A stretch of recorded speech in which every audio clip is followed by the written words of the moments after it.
Assalamualaikum warahmatullahi wabarakatuh. Salam sejahtera untuk kita semua guru hebat di seluruh Indonesia. Perkenalkan, saya Nuri Dwi Nuryani dari TK Islam Jepara Wetan, Kabupaten Cilacap.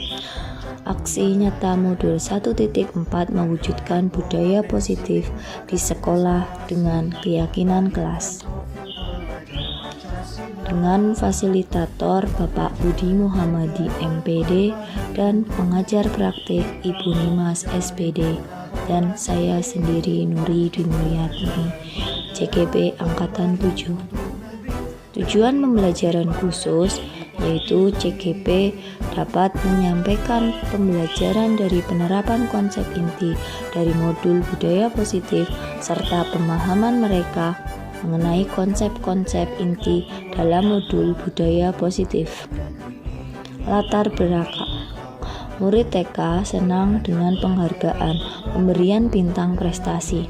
Bintang prestasi diberikan kepada murid yang sudah melakukan kebaikan hari itu. Dengan adanya penghargaan itu, maka murid cenderung berbuat baik dengan motivasi eksternal dan hanya ingin mendapatkan bintang, lantas murid berbuat baik. Dampaknya dapat merusak hubungan dengan murid yang lain. Karena tidak mendapatkan bintang, murid akan memberontak atau iri, cemburu dengan teman yang mendapatkan bintang prestasi. Maka perlu adanya lingkungan yang positif dengan kebiasaan-kebiasaan yang baik, yaitu dengan membuat kegiatan keyakinan kelas antara guru bersama murid. Dengan adanya keyakinan kelas yang dibuat, setiap pagi guru selalu mengingatkan murid TK tentang kesepakatan yang telah dibuat. Tentunya kesepakatan itu harus diingatkan secara konsisten, dilaksanakan bersama oleh semua warga sekolah melalui pembiasaan sehari-hari. Tujuan 1. Mewujudkan murid yang memiliki keyakinan diri dari dalam terbangun, artinya motivasi intrinsik tumbuh dari dalam dirinya. Yang kedua, menumbuhkan budaya positif di sekolah dengan meyakini nilai-nilai kebajikan yang ada. Yang ketiga, menciptakan murid yang merdeka, disiplin diri, aman, nyaman, mandiri, dan bertanggung jawab. Tolak ukur. Terbentuknya keyakinan kelas melalui kegiatan kesepakatan kelas yang dilakukan oleh wali kelas dan murid, diantaranya seperti semangat, bergotong royong, mau berbagi, budaya antri, kerjasama, pembiasaan 5S, kebersihan, religius, saling menghormati. Murid mampu menerapkan dan melakukan keyakinan kelas yang telah dibuat. Guru bekerja sama dengan wali murid untuk menerapkan keyakinan kelas yang dibuat untuk dilakukan di rumah. Ini masa tindakan. Menjelaskan kepada murid tentang kesepakatan atau keyakinan kelas yang sudah dibuat bersama, karena anak TK keyakinan kelas dibuat dengan gambar dan tulisan. Menerapkan, melaksanakan, dan merefleksi bersama di dalam kelas tentang kesepakatan yang dibuat. Setiap hari, guru mengingatkan kesepakatan yang dibuat. Menghadap kepala sekolah untuk menjelaskan pentingnya penanaman budaya positif dan keyakinan kelas yang ada di sekolah, serta meminta izin untuk berbagi ilmu dengan rekan guru TK. Mengumpulkan rekan guru di sekolah dan perwakilan guru TK untuk melakukan pemahaman materi budaya positif tentang keyakinan kelas, kontrol guru, kebutuhan dasar murid, dan segitiga restitusi. Berkoordinasi dan berkolaborasi dengan wali kelas untuk membuat keyakinan kelas masing-masing.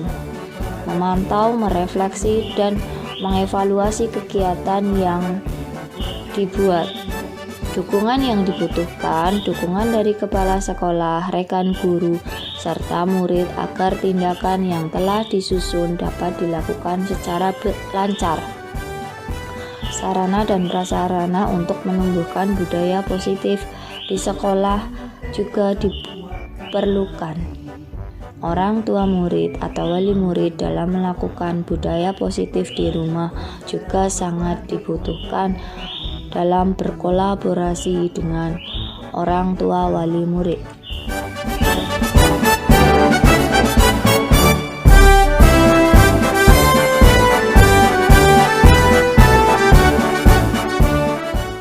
Kami hormati Ketua IPTKI PGRI Kecamatan Binangun beserta semua pengurusnya.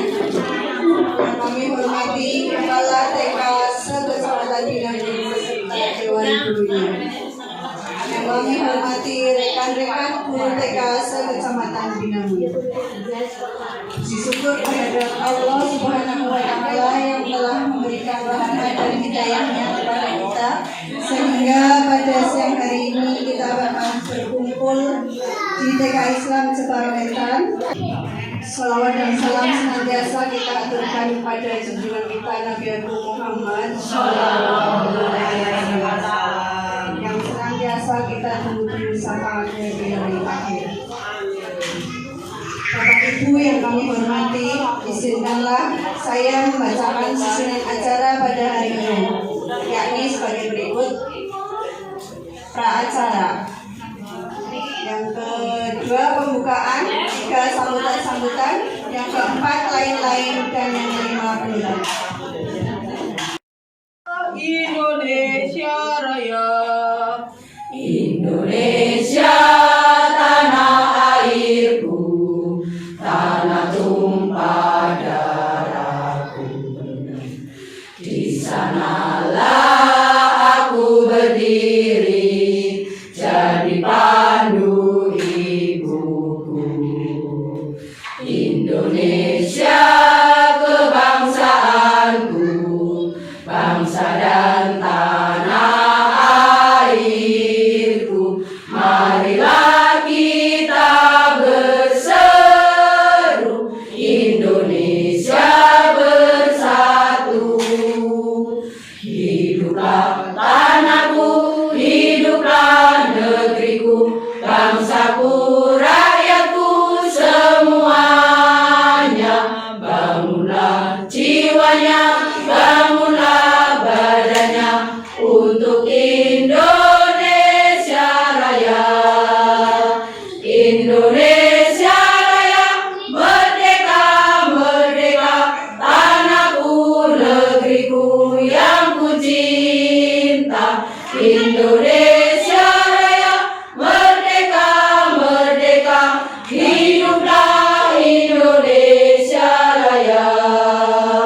Indonesia Raya, merdeka, merdeka, tanahku, negeriku yang ku cinta. Indonesia Raya, merdeka, merdeka, hiduplah Indonesia Raya.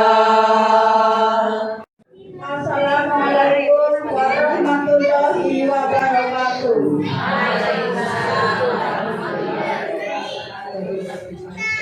Bismillahirrahmanirrahim.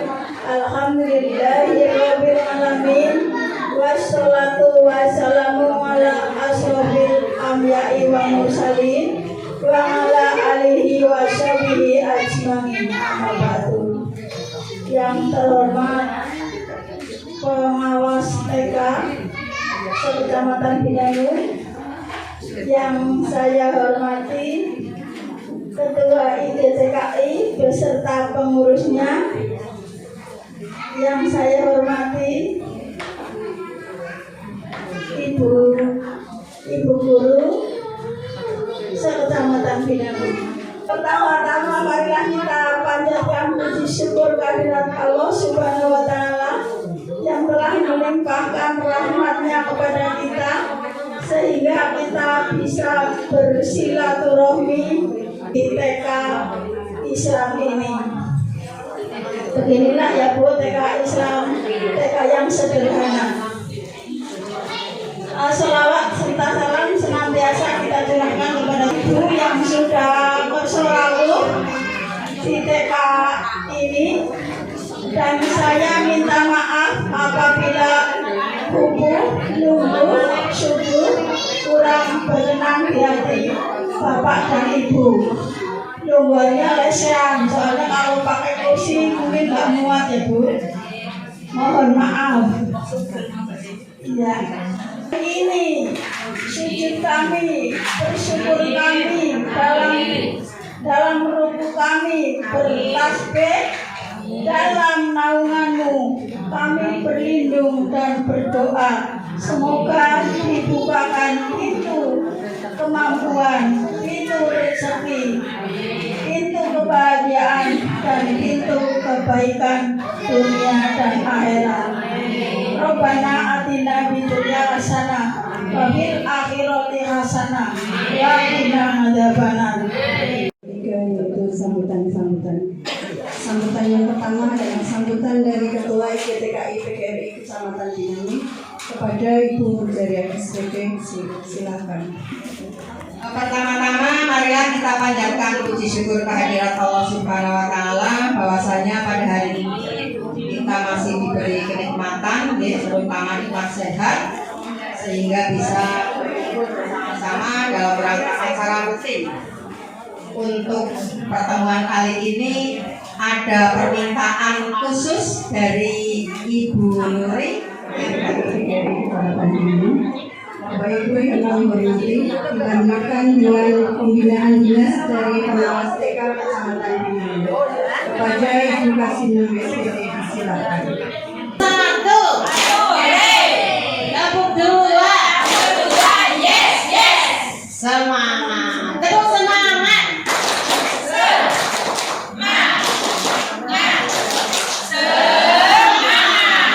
Terima kasih. Syukur bahwa gugus dari Kecamatan Binangun, gugus PAUD sudah menjadi juara tiga.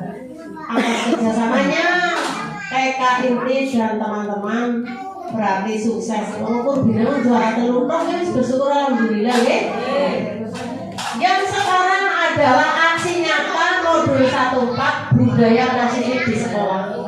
Ibu-ibu, yang namanya budaya positif, bagaimana kita berteman, bagaimana kita berkaryawan menjadi kepala sekolah, menjadi guru, bagaimana kesehatan hubungan antara kepala dan guru di sekolahan, bagaimana hubungan antar kepala dan kepala satu kecamatan maupun imbas ke kecamatan lain, ke distrik. Kita adalah satu wadah, satu saudara, satu keluarga. Kenapa Bu? Kita adalah orang-orang yang baik. Kerumunan nasi meriang ser dilindungan suara member. Bahkan yang umur itu rasa nangis. Kita selalu apa ya Bu? Ada teman yang sakit mendoakan, datang sambil berbagi. Ada teman yang sedang main bala-bala, guru TK sergepe seorang member.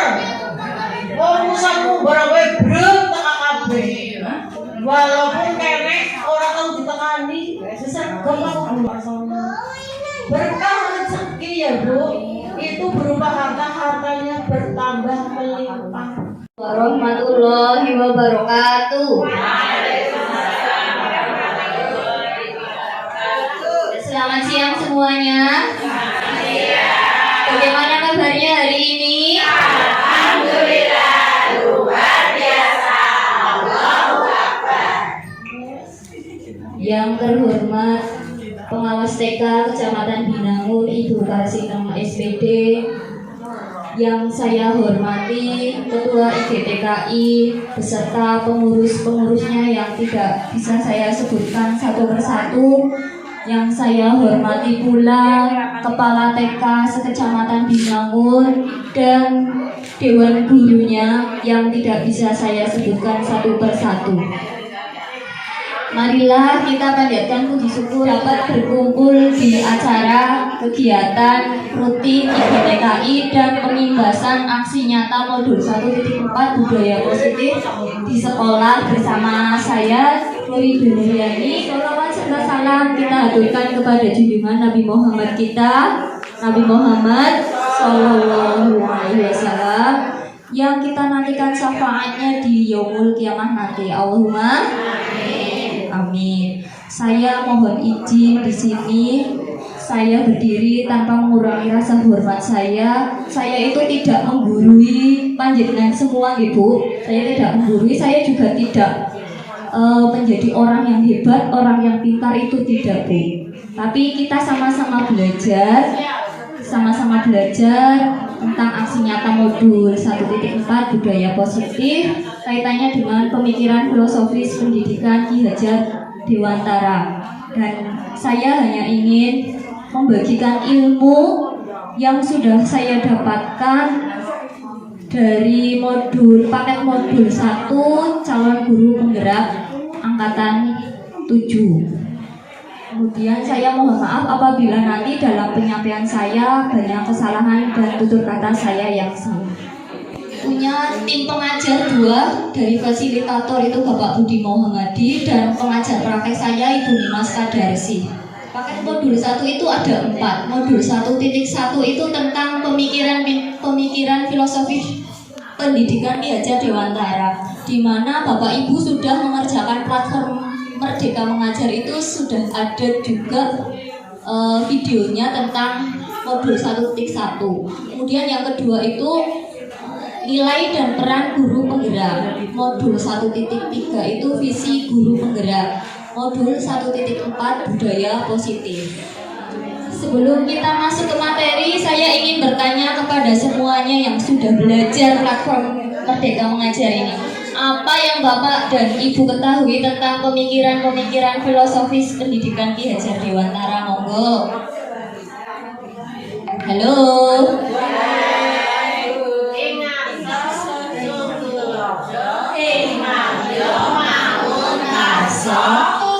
Tuturi handayani. Betul sekali. Tepuk tangan buat Kasinem.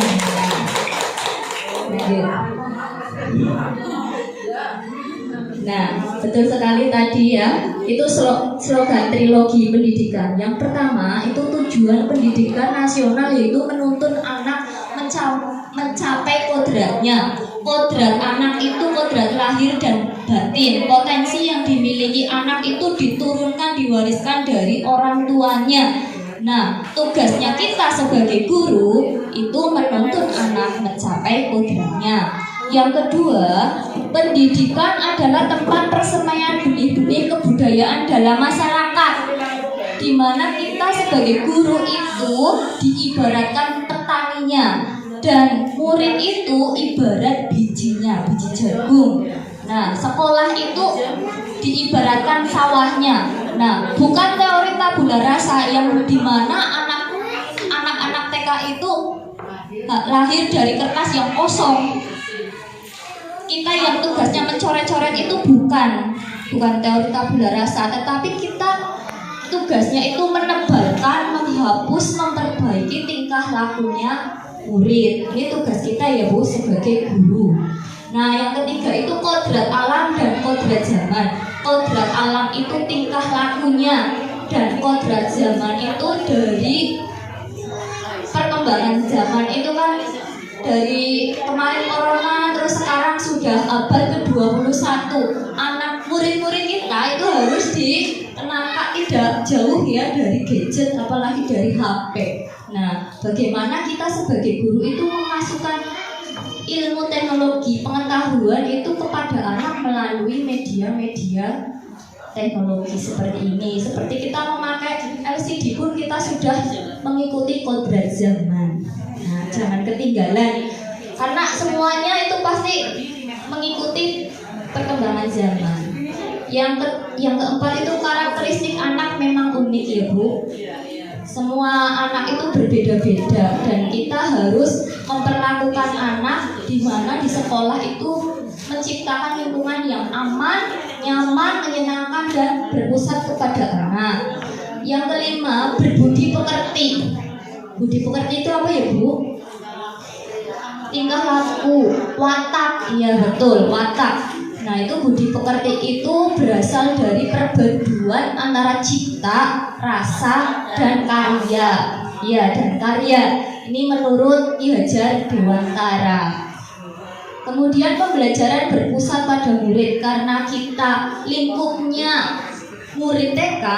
Memang pembelajaran dari dulu itu berpusat pada murid. Nah, lanjutnya trilogi pendidikan yang tadi sudah disebutkan sama Ibu Karsina. Ing ngarsa sungtulodo, ing majelma nguntarso, tuluri handayani. Nah, di depan kita memberikan contoh teladan. Pasti anak itu akan meniru kita. Kita itu orang tua yang kedua di sekolah. Nah, di tengah kita juga memberikan semangat dan motivasi ya, biar anak kita memiliki tingkah laku yang memiliki budi pekerti yang baik, yang positif. Nah, dari modul 1.1 ini sebelum kita lanjut ke modul 1.2, apakah ada pertanyaan? Monggo, Bu Jumbira.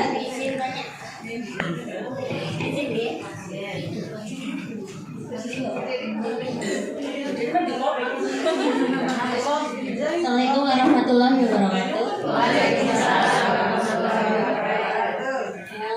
Untuk modul 1 saya mau tanya, dalam pembelajaran di sekolah apakah ada kendala saat pembelajaran sesuai dengan pemikiran Ki Hajar Dewantara, terus apa solusinya? Terima kasih. Wassalamualaikum warahmatullahi wabarakatuh. Pertanyaan yang luar biasa. Saya dari modul 1.1 itu diajarkan untuk aksi nyata ya. Kita lihat berikutnya dulu. Contoh-contohnya dulu, nanti saya jawab pertanyaannya Bu.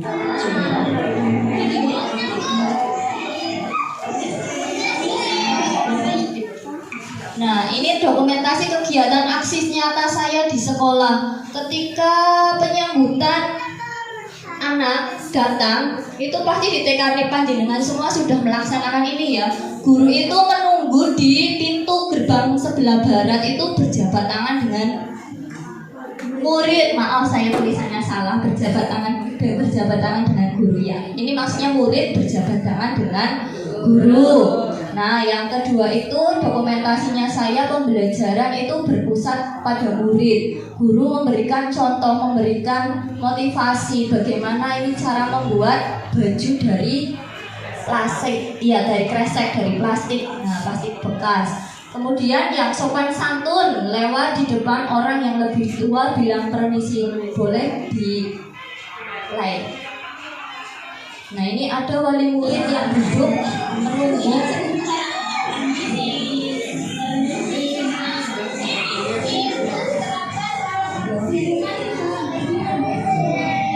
Saya memberikan contoh, tapi kadang anaknya banyak banget. Nah itu kendala saya juga, kendala anak dari anak.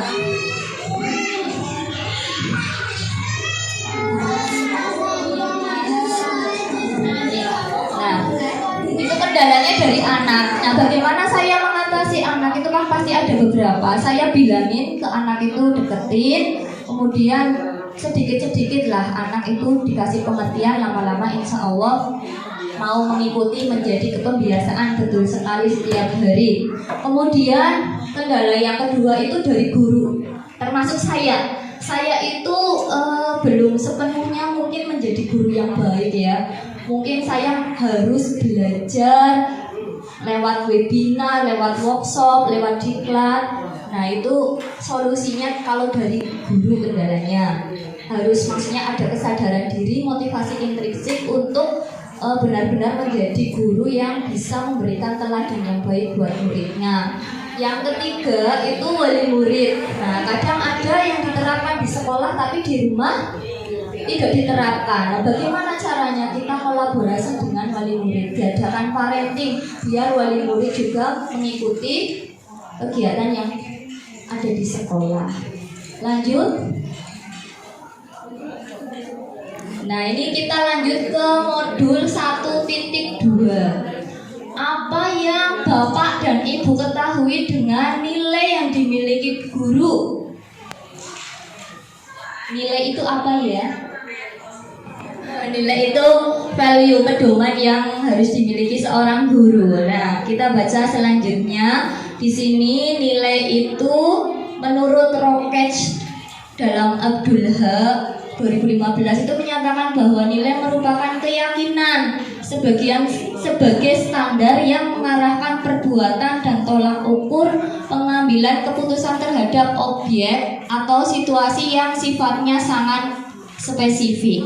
Nilai itu ada 5 yang harus dimiliki guru. Yang pertama itu berpihak pada murid.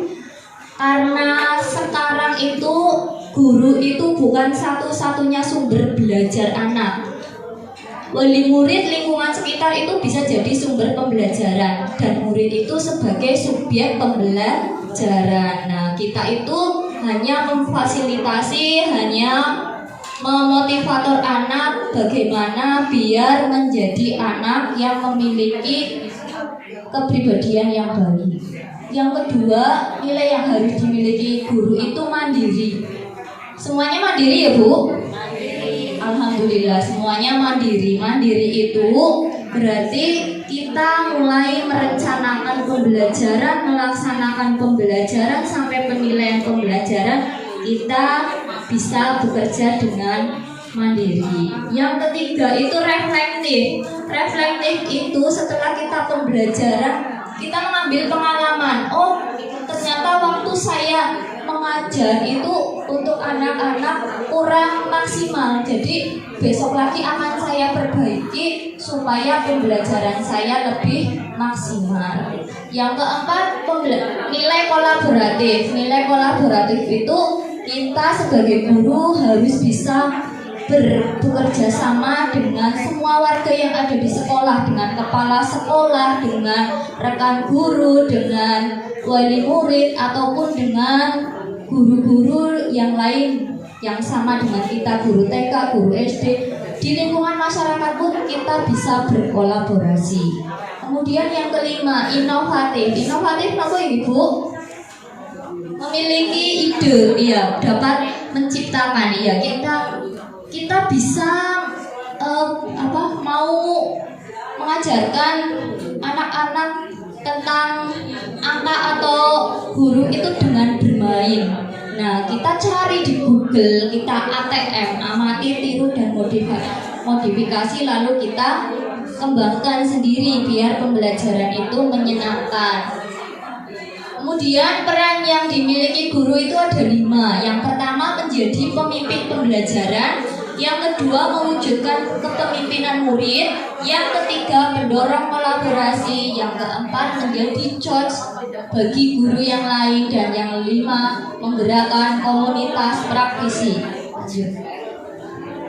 Ini contoh yang sudah saya terangkan.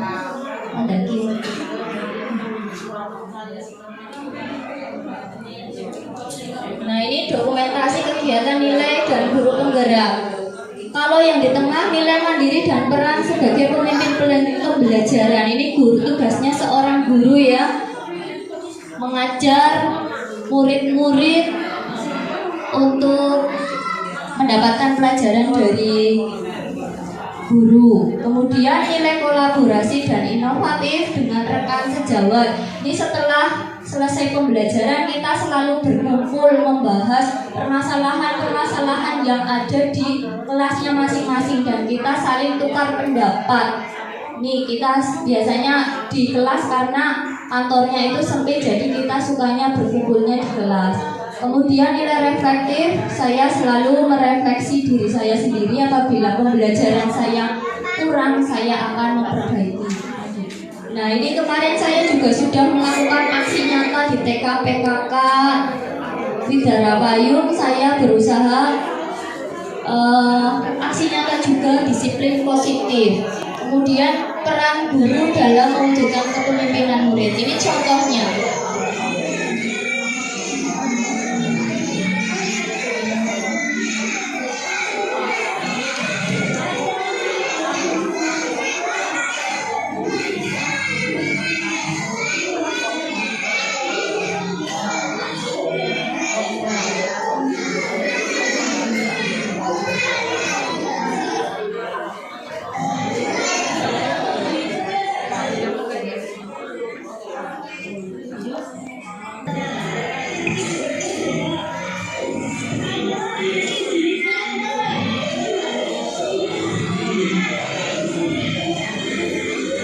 Kalau murid-murid di TK Panjenengan manut-manut ya Bu? Alhamdulillah manut-manut. Ini kelasnya saya lumayan ini, lumayan.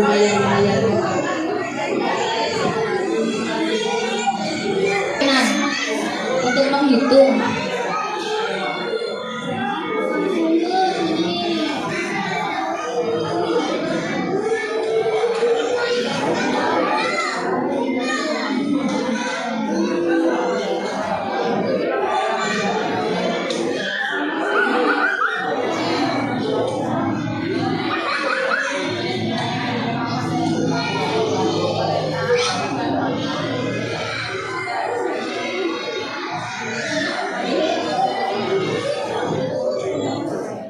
Itu nilai dan peran yang dimiliki. Mengenai nilai dan peran guru penggerak, adakah yang mau bertanya, Bu Pani? Apa ada contoh lain dari peran seorang guru dalam mewujudkan kepemimpinan kepada murid? Adakah yang bisa menjawab di sini? Saya lempar pertanyaan dulu kepada audiens, nanti saya ikut. Oh, menjadi ketua kelas, menjadi pemimpin, iya. Pemimpin itu harusnya bertanggung jawab ya. Kita melatih tanggung jawab untuk anak. Nah, selain memimpin baris berbaris, ya, memimpin doa di dalam kelas bisa. Di luar ketika upacara bendera hari Senin, nah itu kan ada pemimpin, ada yang bertugas membawa bendera, ada yang bertugas dirjen, dan itu melatih kepemimpinan murid. Kita lanjut ke modul berikutnya, modul 1.3. Saya minta tolong satu peserta untuk membacakan puisi. Aku melihat Indonesia, karya Bapak Soekarno. Jika aku berdiri di pantai Liep, aku mendengar lautan Indonesia bergelora. Membanting di pantai Liep itu, aku mendengar lagu Sajak Indonesia. Jika aku melihat sawah menguning, menghijau, aku tidak melihat lagi batang padi menguning, menghijau. Aku melihat Indonesia. Jika aku melihat gunung-gunung, Gunung Merapi, Gunung Semeru, Gunung Merbabu, Gunung Tangkuban Perahu, Gunung Klebet, dan gunung-gunung yang lain, aku melihat Indonesia. Jika aku mendengar pangkur palaran, bukan lagi pangkur palaran yang kudengarkan, aku mendengar Indonesia. Jika aku menghirup udara ini, aku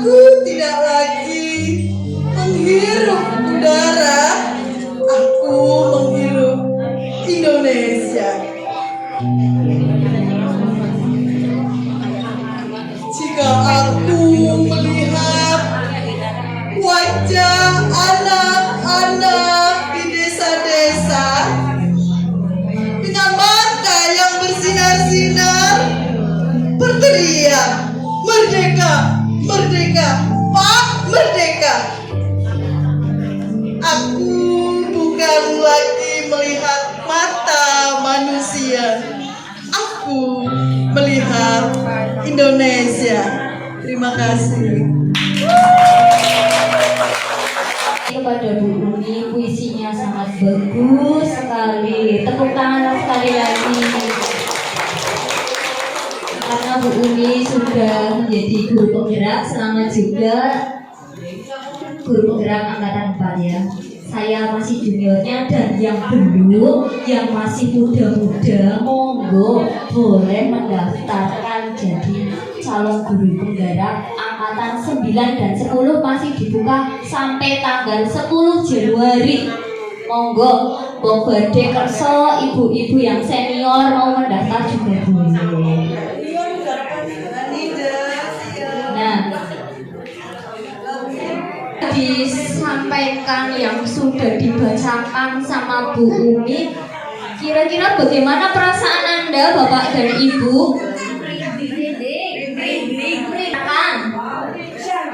Syahdu, iya, menggetarkan hati ya, benar-benar pakai iringan musik jadi menggetarkan hati. Dan apa yang bergelora di dalam darah Bapak dan Ibu? Apa yang bergelora, Bu? Itulah Indonesia. Semangat ya Bu, semangat sekali. Tadi penyampaiannya juga sangat bagus sekali ya. Bangga dengan Indonesia. Nah, berkaitan dengan visi, nah ini karena tadi visinya Pak Bung Karno itu tentang Indonesia karena presiden yang pertama di Indonesia. Nah, salah satu visi murid impian adalah terbentuknya budaya positif agar tercipta sekolah yang aman, yang nyaman, yang ramah, dan berpihak pada murid. Dalam mewujudkan visi, yaitu dengan pembuatan prakarsa perubahan sesuai dengan filosofi Ki Hajar Dewantara dan profil pelajar Pancasila dengan upaya yang konsisten. Bagaimana kita membuat visi? Visi itu untuk 5 tahun ke depan kita ingin memiliki murid yang seperti apa, yang bagaimana, itu di tangan kita juga ya Bu sebagai guru. Nah, dalam pembelajaran di CGP itu ada Bagja itu membuat pertanyaan utama, merumuskan pertanyaan sebagai penentu arah penelusuran terkait perubahan yang diinginkan. Nah, kita merumuskan pertanyaan itu bagaimana sih nantinya murid kita itu yang inginnya seperti apa? Mungkin yang mandiri, yang beriman dan bertakwa kepada Tuhan, yang mandiri, yang bergotong royong sesuai dengan profil pelajar Pancasila. Yang kedua itu ambil pelajaran. Pengumpulan berbagai pengalaman positif yang telah dicapai di kelas maupun sekolah serta pelajaran apa yang dapat diambil dari hal-hal positif tersebut. Yang ketiga, gali mimpi, menyusun narasi tentang kondisi ideal apa yang diimpikan dan diharapkan terjadi di lingkungan pembelajaran. Yang keempat itu jabarkan rencana, merumuskan rencana tindakan tentang hal-hal penting apa yang perlu dilakukan untuk mewujudkan visi. Kemudian yang kelima itu atur eksekusi, memutuskan langkah-langkah yang akan diambil, siapa yang akan Bapak Ibu ajak, dan pasti mau untuk terlibat bagaimana strateginya dan aksi lainnya demi mewujudkan visi perlahan-lahan. Visi itu bukan dibuat pribadi tapi dibuat berkolaborasi semua warga sekolah. Nah, termasuk komite itu kita libatkan supaya visinya itu menjadi lebih bermakna untuk wali murid, untuk murid dan untuk sekolah. Kita briefing lagi ya Bu, sekali lagi.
kepada muridnya kalau lagi rame, suasananya rame, bisa juga SBD seperti itu.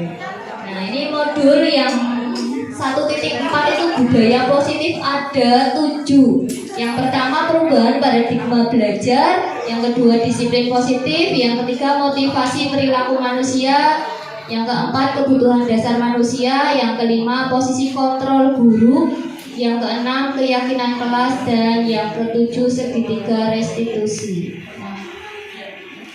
Perubahan paradigma teori kontrol. Saya minta 2 orang saja, yang satu itu tangannya mengepal. Nah, di dalam kepala itu ada sesuatu yang berharga. Nah, kira-kira siapa ya?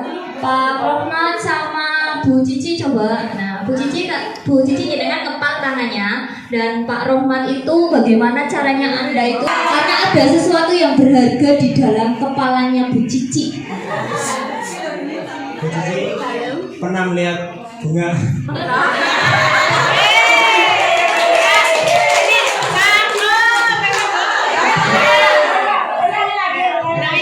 Bu Cici pernah melihat bunga? Pernah melihat bunga yang sedang mekar? Bagaimana contohnya? Pakai tangan kanan coba bagaimana?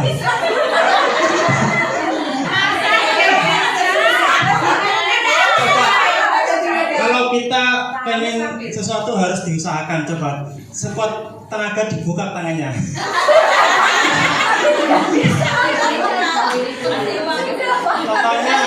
Contohnya pertama dari jempol, buka.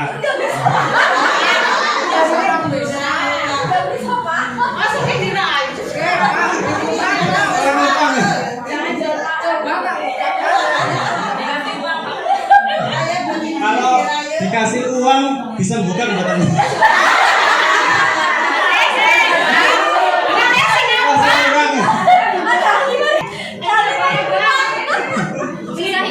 Susah ya, susah. Terima kasih. Bu Cici itu memiliki kontrol pribadi, walaupun dirayu pun dikasih. Ini sebenarnya dari guru itu merayu kepada muridnya. Nah, kita contohkan ke peserta. Iya, contohnya. Nah, kita masuk paradigma teori kontrol. Itu ilusi guru itu mengontrol murid. Ilusi bahwa kritik dan membuat orang itu merasa bersalah dan menguatkan karakter. Yang ketiga, ilusi bahwa semua perbuatan positif, efektif, dan bermanfaat. Yang keempat, ilusi bahwa orang dewasa memiliki hak untuk memaksa. Zaman dulu memang benar ya Bu, seorang guru itu jadi pusat senternya, jadi pusat pembelajaran itu berpusat pada guru. Anaknya manut sama murid sama manut gurunya. Sampai zaman kecilnya bapak dan ibu saya itu mengalami mungkin kekerasan dengan cubitan, dengan suruh berdiri di depan, suruh berlari di luar, gitu ya. Itu hukuman, iya. Tapi zaman sekarang bagaimana Ibu? Kalau kita lihat zaman sekarang, boleh apa tidak? Tidak boleh, karena nanti orang tua pasti akan melapor kekerasan ke HAM. Iya, betul sekali. Nah, itu paradigma teori kontrol. Anda itu tidak bisa mengontrol orang lain, hanya Anda yang bisa mengontrol diri Anda. Itu tadi yang dipraktekkan Pak Rahmat sama Bu Cici itu teori kontrol. Nah, sekarang kita masuk yang kedua. Apa yang Bapak Ibu ketahui tentang disiplin? Disiplin itu apa ya? Disiplin itu apa? Tepat waktu. Apa lagi? Sesuai aturan, patuh, taat. Kita lanjut. Disiplin itu belajar. Disiplin itu berasal dari bahasa Latin disiplina yang artinya belajar. Disiplin diri membuat orang menggali potensinya menuju sebuah tujuan apa yang dia hargai. Namun dalam budaya kita, makna kata disiplin telah berubah menjadi sesuatu yang dilakukan seseorang pada orang lain untuk mendapatkan kepatuhan. Betul sekali tadi, bukan senang. Kecenderungan umum adalah menghubungkan kata disiplin dengan ketidaknyamanan, bukan dengan apa yang kita hargai atau pencapaian suatu tujuan. Nah, disiplin ini memang kita kenal sebagai dengan kepatuhan. Lanjut. Nah, ini ada 3 disiplin positif. Yang pertama, cara penerapan disiplin yang mengajarkan tanggung jawab, mandiri, dan percaya diri dapat menumbuhkan kesadaran diri dan nilai-nilai kebajikan. Apa itu nilai-nilai kebajikan? Nanti kita lanjutkan ke slide selanjutnya. Yang kedua, disiplin diri itu dapat mengontrol diri dalam melakukan tindakan, sikap, dan perilaku. Itu disiplin diri yang lahir dari dalam diri manusia. Yang ketiga, adanya disiplin positif dapat membuat murid tahu diri dan sadar diri melakukan tindakan berdasarkan motivasi internal, bukan dengan paksaan, pujian, atau hukuman. Nah, ini yang ketiga itu sangat bagus karena motivasi itu berasal dari dalam diri. Lanjut yang ketiga. Nah, ini nilai-nilai kebajikan universal adalah sifat-sifat positif manusia yang merupakan tujuan mulia yang ingin dicapai individu. Nilai-nilai bersifat universal dan lintas bahasa, suku, bangsa, agama maupun latar belakang. Setiap perilaku itu memiliki suatu tujuan. Dengan mengaitkan nilai-nilai kebajikan yang diyakini seseorang, maka motivasi intrinsiknya akan terbangun sehingga menggerakkan motivasi dari dalam untuk dapat mencapai tujuan mulia yang diinginkan. Belajar Pancasila. Biar tidak ngantuk, maaf ya Bu, sampai siang banget waktunya. Kita baca bersama-sama nilai pelajar profil Pancasila yuk Bu. Yang pertama, beriman, bertakwa kepada Tuhan Yang Maha Esa dan berakhlak mulia. Yang kedua, yang ketiga, yang keempat, yang kelima, yang keenam, tepuk tangan semuanya. Lanjut lagi materi selanjutnya. Karena waktunya udah siang, habis makan, dengarkan materi ya. Contoh pengakuan apresiasi kebajikan dengan kalimat pembukanya. Kemarin saya perhatikan, ini kepada anak ya, rasa empatimu besar sekali pada saat menolong murid baru di kelas kita. Itu penanaman budaya positif. Nah, sebagai guru kita harus memotivasi anak, mengarahkan anak dengan kalimat-kalimat yang positif. Saya menghargai kepedulianmu pada saat kamu membantu teman-temanmu di tugas kelompok. Terima kasih untuk rasa tanggung jawabmu pada saat kamu memungut kertas-kertas yang berserakan di lantai. Lanjut.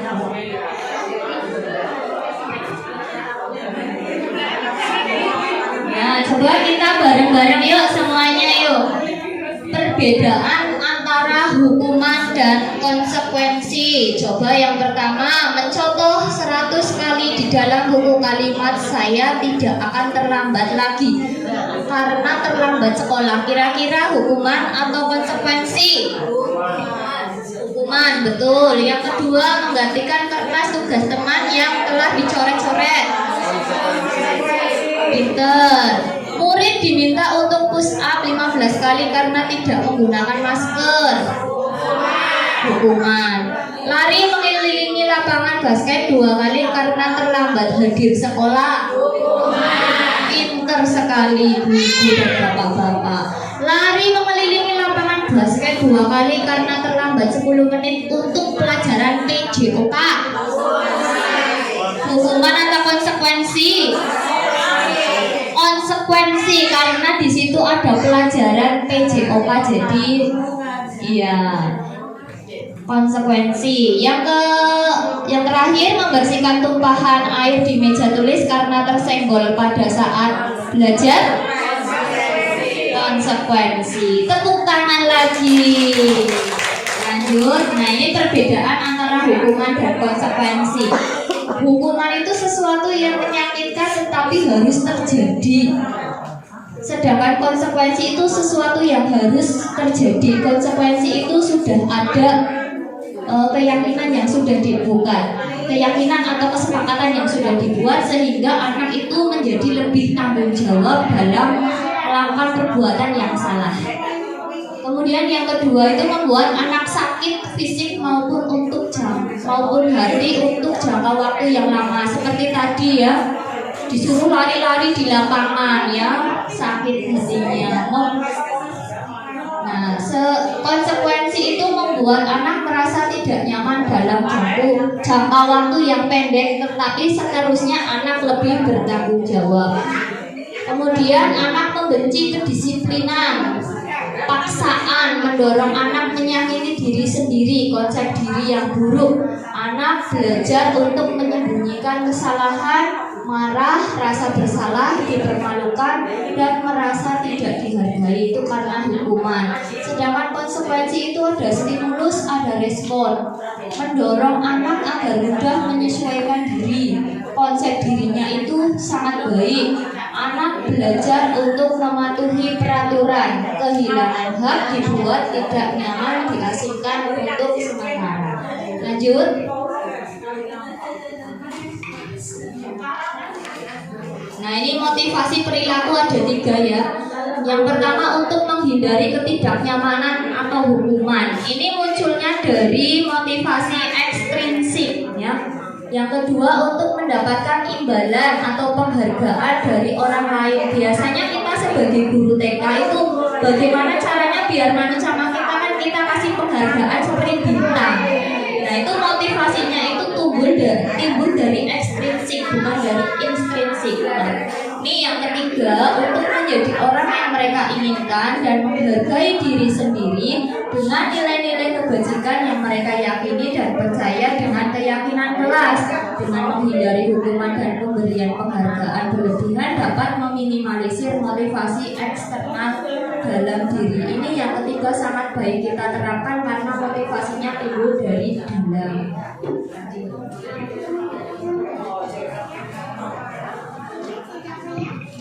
Nah, ini ada 5 kebutuhan dasar yang dimiliki seseorang, yaitu survival, yaitu bertahan hidup, sandang, makan, papan, ya, kebutuhan primer yang harus terpenuhi, ya.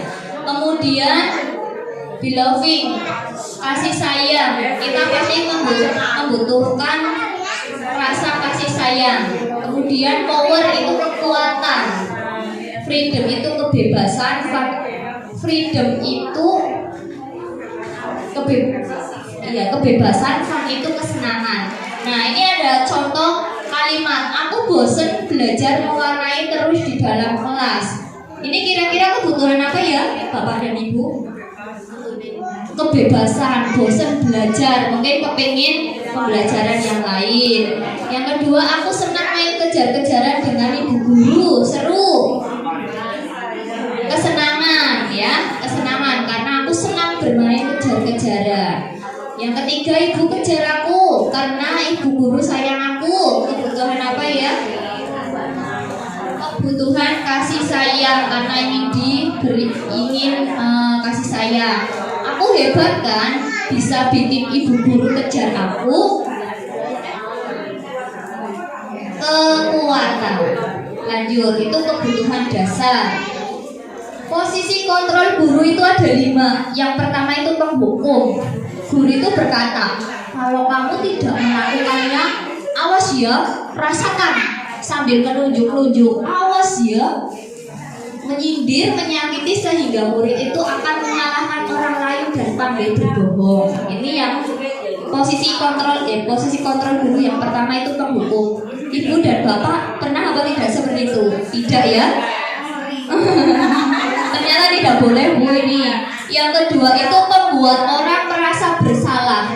Guru itu berceramah dan mengatakan, saya kecewa sekali dengan kamu. Itu nanti akibatnya itu murid akan menyangkal dan berbohong. Ternyata kalau kita mengucapkan itu akibatnya akan berbohong murid. Lanjut, sebagai teman, Ayolah lakukan ini demi ibu atau bapak. Guru membuat alasan-alasan untuk murid sehingga murid akan ketergantungan lemah dan tidak mandiri. Ini sering banget saya lakukan kepada murid saya, ternyata itu belum tepat, belum benar, masih keliru. Dan posisi yang keempat itu pemantau. Guru itu menghitung dan mengukur. Apakah kamu mau mendapatkan stiker bintang? Nah ini pasti sering ya Bu, sering banget. Nah itu murid itu akan menyesuaikan diri bila diawasi. Oh nek aku duwe bintang, berarti kalau aku baik aku pinter, aku dapat bintang. Nah kalau diajar sama guru itu saja. Kalau misalnya guru itu tidak berangkat, pasti anak itu kan akan minta mana sih bintangnya, pasti akan seperti itu. Itu pemantau. Kalau manajer itu guru mengajukan pertanyaan-pertanyaan, bagaimana kamu bisa menyelesaikan masalah ini. Nah itu murid akan kuat pribadinya, itu guru itu harus benar-benar bertanya, bagaimana sih kamu bisa menyelesaikan masalah itu motivasi intrinsiknya akan terbentuk. Nah lanjut, keyakinan kelas. Nah saya sudah menerapkan keyakinan kelas di dalam kelas itu menggunakan gambar yang di sebelah sana. Itu keyakinan kelas kelompok B4 ini, kebetulan kelas saya itu semangat gotong royong, mau berbagi, pembiasaan 5S, budaya antri, kerjasama, kerukunan, religius, kebersihan diri, dan membuang sampah pada tempatnya, kebersihan lingkungan. Nah ini kalau peraturan itu dengan kata-kata dilarang atau tidak, ternyata itu kurang tepat juga. Yang lebih tepat itu keyakinan kelasnya tanggung jawab, menghormati orang lain, kesehatan, keselamatan, dan keamanan. Lanjut.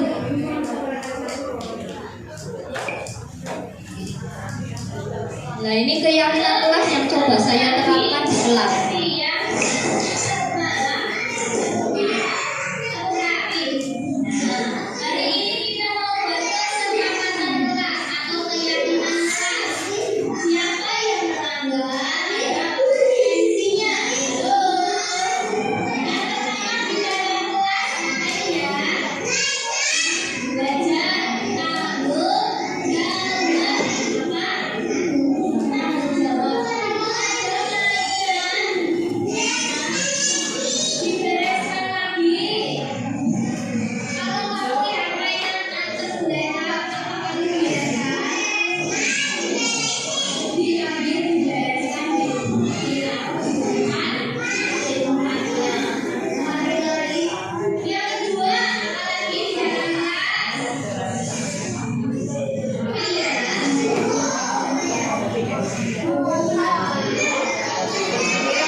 segitiga restitusi. Segitiga restitusi itu sisi-sisinya memiliki peranan penting ini ya. Yang pertama itu menstabilkan identitas untuk membuat anak yang merasa gagal karena berbuat salah menjadi positif terhadap dirinya. Ini seringkali terjadi di dalam kelas karena anak itu bermain sendiri, itu juga ada. Mungkin strateginya guru dalam belajar itu mungkin kurang ya. Kemudian memvalidasi tindakan yang salah. Kamu tentu punya alasan mengapa melakukan melakukan itu? Adakah cara yang lebih efektif untuk mendapatkan apa yang kamu butuhkan? Kemudian yang ketiga itu keyakinan kelas, apa yang telah kita sepakati. Kamu ingin menjadi orang yang seperti apa? Itu menanyakan keyakinan. Lanjut. Nah, ini dokumentasi saya ketika mengerjakan tugas di dalam kelas.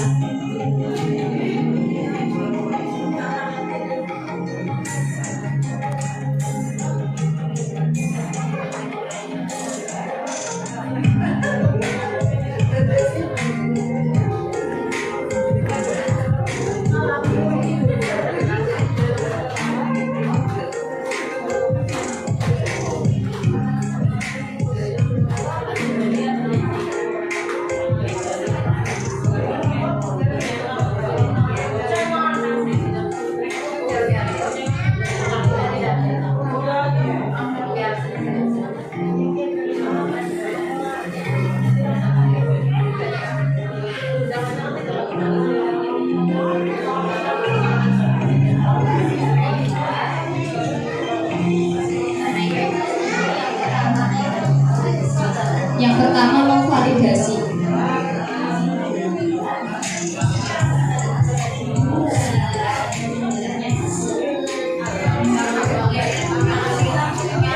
Orang punya kesalahan itu manusiawi, itu guru menjelaskan seperti itu. Memvalidasi tindakan, memvalidasi, mengambilkan identitas.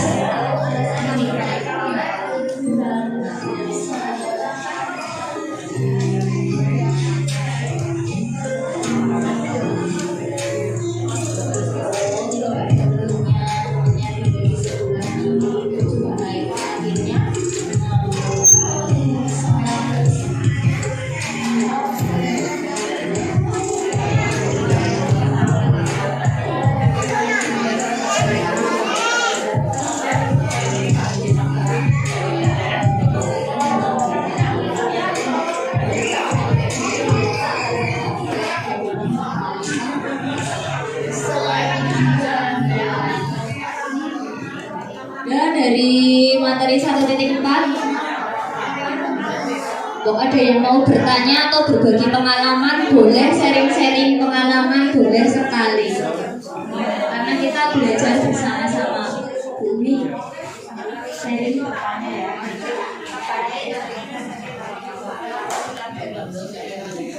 Bismillahirrahmanirrahim. Pertanyaan tapi langsung closing ya. Dari keyakinan kelas yang sudah dibuat sama Bunda Nuri, tantangan apa yang muncul ketika sudah dibuat keyakinan kelas? Monggo dijawab. Ketika menerapkan keyakinan kelas, mungkin masih ada anak yang belum, masih ada yang bermain seperti tadi ya Bu. Saya lagi membuat keyakinan kelas, masih ada yang bermain, masih ada yang tidak mendengarkan. Nah, itu sangat tantangan buat saya. Dan saya kadang bingung juga, saya mau bilang apa, kadang saya bingung biar anak itu terpancing untuk menjawab pertanyaan, membuat keyakinan kelas. Dan saya itu juga masih tahap belajar Bu. Nah, itu tantangan. Oh, dan ternyata ya. Mungkin yang lainnya ada jawaban lain? Monggo. Baik, terima kasih dari saya, pemaparan saya, pengimbasan aksi nyata saya. Semoga bermanfaat kepada buat ibu-ibu, buat bapak ibu semua. Dan yang terakhir kita refleksi bersama. Perasaan apa yang muncul selama mengikuti pengimbasan aksi nyata budaya positif? Yang kedua, langkah seperti apa yang akan dilakukan setelah mengikuti pengimbasan aksi nyata? Ya, monggo dibagi terus kita tulis sebentar lalu ditempel.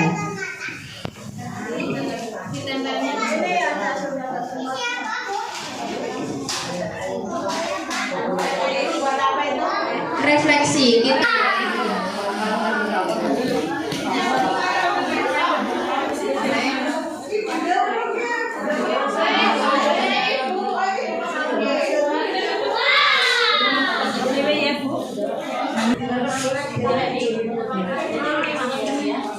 Halo. Tepuk satu. Tepuk satu. Tepuk pagi. Tepuk pagi itu 1 kali. Kalau tepuk siang itu 2 kali. Kalau tepuk malam itu karena malam-malam tidak ada tepuknya. Tepuk pagi. Tepuk pagi. Tepuk siang. Tepuk pagi. Tepuk siang. Tepuk malam. Nah, yang tepuk. Nah, dari pengimbasan aksi nyata budaya positif di sekolah yang sudah saya bagikan ilmunya dari calon guru penggerak angkatan 7, mari kita merefleksi bersama-sama. Yang saya bacakan 2 saja ya. Perasaan saya sangat senang karena menambah ilmu pengetahuan yang baru. Tepuk tangan semuanya. Kemudian yang akan saya Kemudian menarik akan mengamalkan dalam praktek aksi nyatanya langsung di sekolahan. Tepuk tangan lagi. Kemudian saya merasa senang menambah ilmu baru. Insya Allah akan saya perbaiki kegiatan belajar mengajar di kelas saya. Ya, terima kasih atas perhatiannya Bapak Ibu yang sudah meluangkan waktunya untuk belajar bersama dengan saya. Saya ucapkan terima kasih. Mohon maaf apabila banyak kesalahan. Wabillahi taufiq wal hidayah. Wassalamualaikum warahmatullahi wabarakatuh.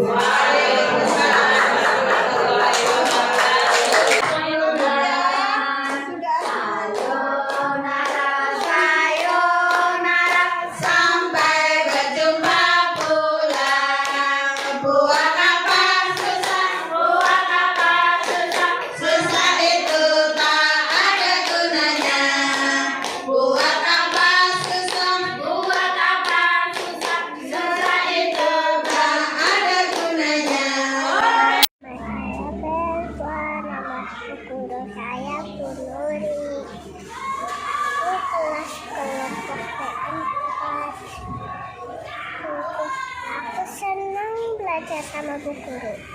Diajarin tanam biji-bijian, terus menggambar. Aku senang menggambar. Suka aku kalau menggambar orang, menggambar bintang, menggambar lot, menggambar rumah, menggambar kehilangan, dan lain-lain. Jadi aku senang sama sekolah ini. Terima kasih Bu Nuri sudah mengajarin aku.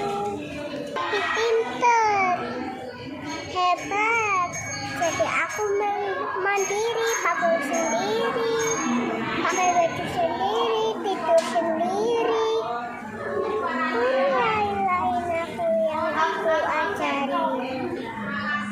Halo, nama saya Paris. Saya kelompok B4. Namanya Bu Guru Nuri. Itu baik dan mengajar aku sampai pinter. Biar aku mandiri, jadi nggak ditungguin. Terima kasih Bu Guru Nuri.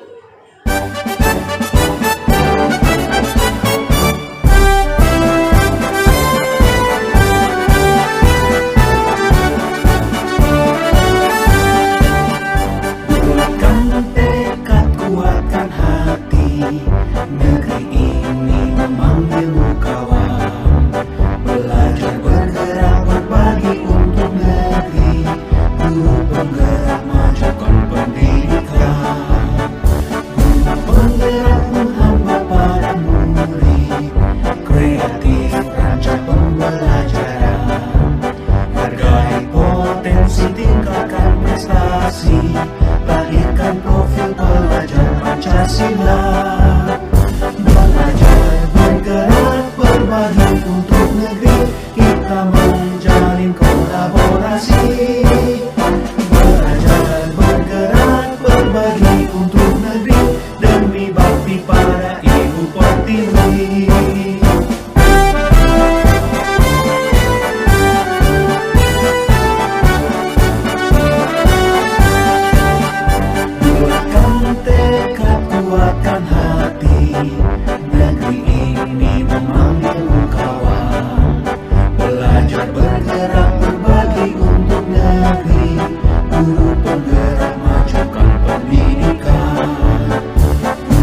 Belajar bergerak berbagi untuk negeri, kita menjalin kolaborasi. Belajar bergerak berbagi untuk negeri, demi bakti pada Ibu Pertiwi.